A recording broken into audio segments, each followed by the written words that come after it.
approach the bottom of the hour, I like this question from Hembo today. So, Dan, there have been 22 instances in NFL history in which a quarterback threw at least 40 touchdowns in a season. Of those, which one had the highest completion percentage? The first name that jumped to mind was Drew Brees. He feels like the obvious answer, but I hate to guess the obvious because it's not obvious Hembo.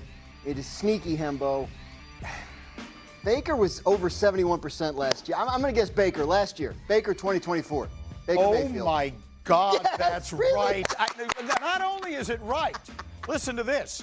The record was Drew Brees. Of course it was. Until last year when Baker Mayfield kind of a lot. broke it. Yeah. So it was. So your thinking was exactly right from top to bottom. My guess would have been Aaron Rodgers, who had the third highest in one season, and Joe Burrow last year, by the way, was also on the board. 35-21. Yeah. You have a 2-touchdown lead as we speak. That was a big win on him. We are doing a full line change on the show now. The guys who were with us earlier had to go to these NFL meetings, so we got Chris Canty and Damien Woody joining us, and they will for a sound off. And this one comes courtesy of Adam Schefter. He was on Unsportsmanlike on ESPN Radio earlier this morning, offering his thoughts on where he thinks the relationship stands between Micah Parsons and Jerry Jones. Listen. For all I know, the two sides decide to sit down at the bargaining table and they hammer out a deal that makes Micah the highest paid non-quarterback in NFL history. Could that happen? Yes.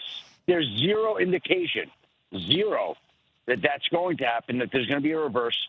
And it sounds like at some point in time, whether that's now, after the season, after 2 seasons, it sounds like the two sides are headed towards a divorce at some time. The minute he uses the word divorce, all of a sudden we are paying close attention. So as promised, that's Damien Woody. Here's Chris Canty from Unsportsmanlike Radio. Graziano continues with us here as well. So he just said this on your show earlier this morning. Give us whatever context you can add here and your thoughts on the possibility that this extraordinary player that I keep saying, the Cowboys moved back in the draft to take him. I mean, it's one of the great moves that we've seen on draft day in a long time. They develop him, he becomes a superstar, and now we have the word divorce being used to describe the relationship. Your thoughts? Well, it was an atom bomb. It shocked me. It felt revelatory in so many different ways because we've all operated under the assumption that Jerry Jones is doing this just for the show. This is P.T. Barnum, and the NFL is his circus. Right. He is the greatest entertainer, and he is the greatest salesman simultaneously. But Adam said that this feels different in terms of how Jerry has handled these negotiations as opposed to star players in the past. Think CeeDee Lamb, Dak Prescott, even Trayvon Diggs going back a couple of years, where they did those deals in the 11th hour before the start of the regular season.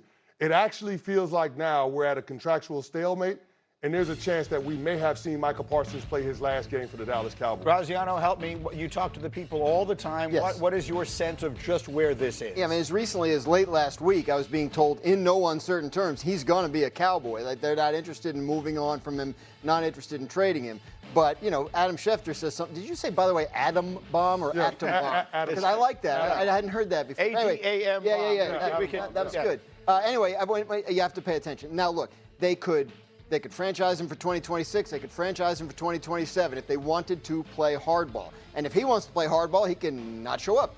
And we'll find out here in a couple of weeks. It's 2 weeks from Thursday, right? Thursday, correct. So if he's actually willing to sit out games. If he is, then that escalates it. But it does not feel like CeeDee Lamb and Dak Prescott felt last year. It does not feel like this is a thing where they're going to pick up conversations here in the next couple of weeks and get a deal done at the last second. It feels like Jerry really believes he and Micah agreed to something in the spring and that Micah somehow went back on it. I'm not saying that's what happened. I'm saying that's the way Jerry feels, and it seems like it has gotten personal. So a situation where, to use a different word to describe what you were talking about, it always feels performative with the Cowboys. Signing Dak Prescott on the opening Sunday last year felt performative. This, and Shefty and I talked about it yesterday, does feel different because while Jerry Jones is a showman and a marketer and a salesman, he's also a proud guy, right? He's a person with an ego, and he feels wronged in this situation, and that's what makes it different. And once that happens, it could go almost any direction. D. Wood, as you listen to this, and obviously you've been following the ups and downs of this now throughout, I guess, this entire offseason, what is your sense of it? I'm shocked, to be honest with you, because the one thing we know about Jerry Jones is he signs his stars. There's no question about it. Whether you're talking about CeeDee Lamb or Trayvon Diggs or Dak Prescott, that's what he's done throughout his tenure as the owner of the Dallas Cowboys. And to see how things have deteriorated to this point, I look at, Michael Parsons. Michael Parsons is a different cat, a different breed. He's not, quote unquote, what I call a corporate guy. I think, that's where the things kind of go in a different direction as far as how these other guys got signed as far as Michael Parsons. I think Michael Parsons, man, he's going to do him. He's going to do his own thing. And so there's been some type of, as far as the communication is concerned, a breakdown. And now we're talking about a guy who's 25, 26 years old, one of the best players that we have in this game, and you can't get a deal done before the season. Now we're at the point where we're talking about dealing away one of the best players in the National Football League. It's very shocking to me. And there was a story that was circulating yesterday or the day before about how the Patriots are, talking about Elliott Wolf, who's their general manager, was talking about how, we're always looking to make deals and all that. And I think I was hearing on your show this morning for a couple of minutes that I was able to listen before we came on here, that you were sort of putting those together. The possibility that maybe the Cowboys do entertain trading him, and if so, that could become something that transforms one of the other teams in the NFL. Well, I think it could transform both teams if the Dallas Cowboys make that decision. Remember, Jerry Jones was around for the great trade robbery when Jimmy Johnson shipped Herschel Walker to Minnesota. Right. And that became the foundation for the 90s Cowboys dynasty. So I do think this has the potential to be a win-win if you do it the right way. But here's the problem that I have with this. The Cowboys have let it now come to this part of the calendar where there are going to be less teams involved when it comes to being able to get maximum return for Micah Parsons. If you do it before free agency, if you do it before the draft, there are so many other bidders when it comes to the Micah Parsons trade proposition. Now you're limiting your pool. Now, to answer your question, the New England Patriots have the resources. They have the cap space. They have the draft capital. If that is something that the Dallas Cowboys are open to doing, the New England Patriots should absolutely try to execute that deal, because that takes them to a team now that you have to watch out for once they get into the tournament. That's the big if, right? Once so if a team calls the Cowboys right now about Micah Parsons, what they're hearing is, we're not interested in trading him, we're interested in signing him long term, we've made the effort, we think it'll work out. The team says, all right, if it changes, keep us in mind, right? So that's where those conversations are, and at this point, we'll see. Again, he can shift the leverage back toward himself, Micah Parsons I'm talking about, by not showing up for week 1 against the Eagles, and then they give up 40 points. And then we see what Jerry does. But right now, there has been nothing that has changed the situation at all here in the last month. Listen, history tends to repeat itself. I've pointed this out before. 1993, Emmitt Smith, who was as good a player and on his side of the ball as Micah Parsons is on his, sat out the first 2 games. Jerry Jones was the owner at that time as well. Sat out the first 2 games. Then they got a deal done. They went on to win the Super Bowl, and Emmitt Smith was the MVP of the Super Bowl. So history suggests that these things can get done even if they get into the season. I don't recall how personal that thing got with Jerry then. I know how it is now. Now, in the interest of full disclosure, when last season ended, D. Wood, I said the Cowboys should trade Micah Parsons. I felt the Cowboys were closer to a rebuild than they were a championship. I used the Herschel Walker example. It's the easy one and the obvious one that jumps to mind. I said trade him, get 2 number 1s and a bunch of other stuff, and start over again, build around Dak Prescott and whatever it is, and you could jumpstart that. If they had chosen to do this in March, what I'm trying to say, D. Wood, is that would have made a lot of sense to me.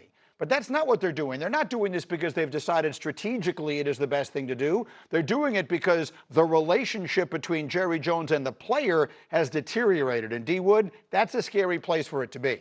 It is. Because it seems like everything's just based off of emotion and not strategy. And I will say this, is Jimmy Johnson picking those players if you trade Michael Parsons for a haul? That's the reason why the Dallas Cowboys had that dynasty in the 90s, because of Jimmy Johnson being shrewd as far as that's concerned. But listen, I totally agree, because I was on the same train as you. If you're going to trade Michael Parsons, it would have been better to have done it earlier in the offseason, got the bounty of picks, and then you could have moved forward and proceeded with rebuilding this roster with all those picks. But right now, it just seems like everything is based off emotion. And when you do things off emotion, bad things tend to happen, especially with this Dallas Cowboys team. Let me ask you, Chris Canty, a two-part question. What are the Dallas Cowboys this season with Micah Parsons, and what are they without him? They're the third best team in their division at best with him. With him. Oh. They will finish in the cellar of the NFC East without him. That's who the Dallas Cowboys are. There isn't a whole lot of variance to me. They have the 11th best odds to make the playoffs in the conference. I know. They ain't but 16 teams, Jim. Right. The Dallas Cowboys, with this core of players, they've missed their window to contend for a championship. You know those 3 consecutive seasons of 12 wins and playoff appearances? You know that span where they only won 1 playoff game? Yeah. That was it. That was their chance with this core of guys. But now guys are getting older, guys are getting more expensive, they're aging out of their primes, they're graduating out of the program, and the reality is setting in for Jerry Jones that this team is not good enough. And they're caught betwixt and between whether or not to pay Micah Parsons, make him the highest paid non-quarterback in football, knowing that the results are not going to lead to the team success that you hope, at least for the foreseeable future. That's what's so weird about it. I think they are willing to make him the highest paid in the history of football. They've done it with their quarterback. They very nearly did it with their wide receiver. The issue is not what the Cowboys are willing to offer, from what I understand it. The issue is how the conflict between Jerry and Micah over how this all went down. The Cowboys would tell you the offer they made and that they believe Micah agreed to in the spring was very aggressive. So, we'll see. But at this point, it feels like it's something other than just dollars